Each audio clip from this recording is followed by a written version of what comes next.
You've been lying to yourself and you've gotten good at it. You call it waiting. You call it preparing. You even call it wisdom. But it's not. It's fear wearing the mask of patience. And it's killing everything you were meant to become. Right now, in a drawer, a hard drive, or the back of your mind, sits your best work, unseen, unshared, unrealized. Not because you couldn't finish it, but because you were terrified of what would happen if you did.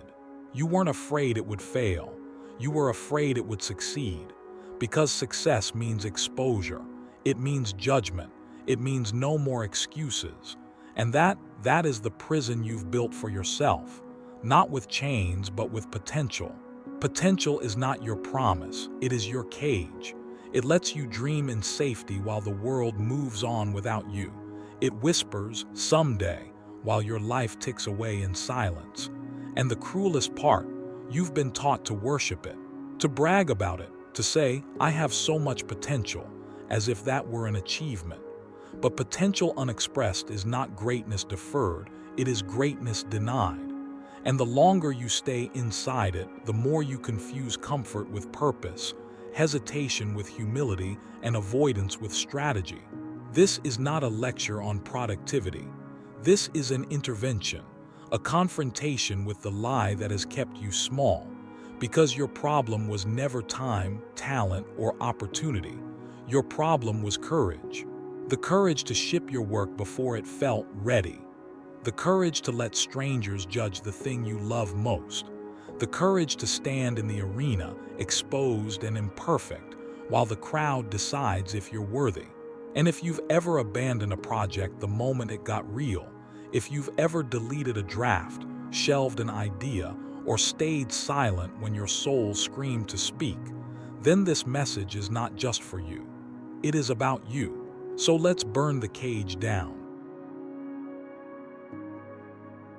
You don't lack time, you lack urgency. You've been sold a fantasy that one day the stars will align. You'll feel confident, the doubts will vanish, the critics will fall silent, and only then will you be allowed to begin. But that day will never come, not because you're unworthy, but because it doesn't exist. The perfect moment is a mirage invented by your fear to keep you still. The ancient Greeks understood time in two ways, Chronos and Kairos. Chronos is the clock, the endless tick-tock of minutes you can count, waste, or mourn. Most people live trapped in Chronos, waiting for a future date to grant them permission to matter. But Kairos is the opportune moment. It is not measured in hours, but in alignment. It arrives not when you're ready, but when you're willing, and it vanishes the second you hesitate. Every unfinished project in your life is a tombstone for a Kairos moment you let slip away. You told yourself you needed more research, more practice, more validation, but what you really needed was to stop negotiating with your terror. Because your work doesn't demand perfection, it demands presence, and presence cannot be scheduled. It must be seized. You are not behind. You are hiding. And the world doesn't need your potential. It needs your participation. Let's name the demon. You are not procrastinating because you're lazy. You are procrastinating because you're afraid of what your best work would reveal, not to the world, but to yourself. If you fail with half effort, you can blame the effort. But if you fail with your full soul on the line, you have no escape. That's why you dabble, why you revise endlessly, why you perfect your idea into oblivion. You're not protecting your audience, you're protecting your identity. As long as you never truly try, you can always say, this isn't my real work. And in that lie, you preserve the fantasy that you are still capable of greatness. But this is spiritual suicide. Every day you delay your truth, you betray your calling. Every hour you spend polishing a draft no one will read, you drain your life into a void of self-deception. You are not preserving your potential, you are wasting it. Existential philosophy calls this bad faith, the act of lying to yourself to avoid the anxiety of freedom. Jean-Paul Sartre said we are condemned to be free. We have no choice but to choose, and in that freedom lies terror, because to choose is to commit. To commit is to be responsible, and to be responsible is to be vulnerable. But vulnerability is not weakness, it is the birthplace of meaning. Your work only matters when it's real, and it's only real when it's exposed. You cannot move others if you refuse to let your work move you first. You cannot touch the world if your hands stay in your pockets. The fear you feel isn't a stop sign, it's a compass. It points directly to what matters most. The project you're avoiding, that's the one you're meant to do. The idea that makes your stomach clench, that's the one that will set you free. So stop running from your fear, start following it. Perfectionism is not excellence. It is evasion dressed as virtue. It says, I won't release this until it's flawless. But what it really means is, I won't risk being seen until I'm certain I'll be loved. But here's the fatal flaw. Nothing human is flawless, and nothing meaningful is certain. Great art is messy. Great ideas are imperfect.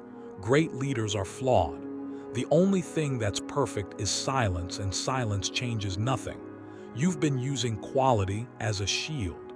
You tell yourself you're being discerning, but you're really being defensive. You're not protecting your audience from mediocrity, you're protecting yourself from criticism. And in doing so, you rob the world of your voice. Consider this. Every masterpiece you admire was once a rough draft. Van Gogh painted over 900 works in obscurity. Most were rejected. Many were lost. But he kept painting, not because he knew they'd be celebrated, but because he had to. The act itself was the point. Your work doesn't need to be perfect. It needs to exist. Existence is its own kind of perfection. To bring something into the world that wasn't there before, that is a sacred act. And it requires not polish but courage. So lower your standards, not of integrity but of invincibility. Ship the work that's 80% ready. Share the idea that's still forming. Speak the truth that trembles in your throat. Because done is better than perfect, and real is better than ideal. The world doesn't need another flawless ghost. It needs your messy, human, imperfect truth. Here's the liberation. You must stop fearing judgment and start welcoming it. Judgment is not your enemy. Indifference is. When someone judges your work, they are engaging with it. They are acknowledging its existence. They are giving it weight. That is a gift. Even negative judgment means you've touched a nerve. You've disrupted the static. You've made someone feel something, and that is the first step toward change. But to receive that gift, you must release your need for universal approval. You were never meant to be loved by everyone. You were meant to be true to someone, and that someone might just be your future self. The Stoics understood this. Marcus Aurelius wrote, "It never ceases to amaze me. We all love ourselves more than other people, but care more about their opinion than our own." You've been outsourcing your self-worth to strangers. You've let their hypothetical reactions dictate your actions. But their opinions are not facts, they are reflections of their own fears, biases, and limitations. Your job is not to be liked. Your job is to be clear, to be honest, to be brave. The rest is noise. And when you finally release your work into the world, something miraculous happens. The shame dissolves. The weight lifts. Because you've proven to yourself that you are not your fear. You are your action. You are not the person who could have, you are the person who did. That is freedom. So how do you break free? Not with more planning, but with a single, irreversible act. First, identify the one project you've been avoiding, the one that scares you the most. Not because it's hard, but because it matters. That's your Kairos moment waiting to be claimed. Second, set a non-negotiable deadline, not for completion, but for release. Tell someone, post it, send it, hit publish.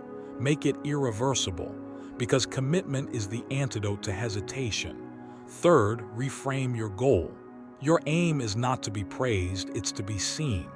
Not to be perfect, it's to be present. Not to avoid judgment, but to earn it. And finally, remember this: your potential was never meant to be preserved. It was meant to be spent. Like a fire, it only shines when it burns. Like a seed, it only grows when it breaks open. You were not born to stay safe in the soil. You were born to reach for the sun, even if it means being scorched. So stop worshiping your potential. Stop polishing your excuses. Stop waiting for a future that will never come unless you create it. The time is not someday. The time is now. Not because the conditions are perfect, but because you are ready to be imperfect. Your potential is a trap, and the key to escape is action. Go, ship your work. Let it be flawed. Let it be judged. Let it be alive. Because a flawed masterpiece released is worth more than a perfect dream buried. And the world is waiting, not for your potential, but for you.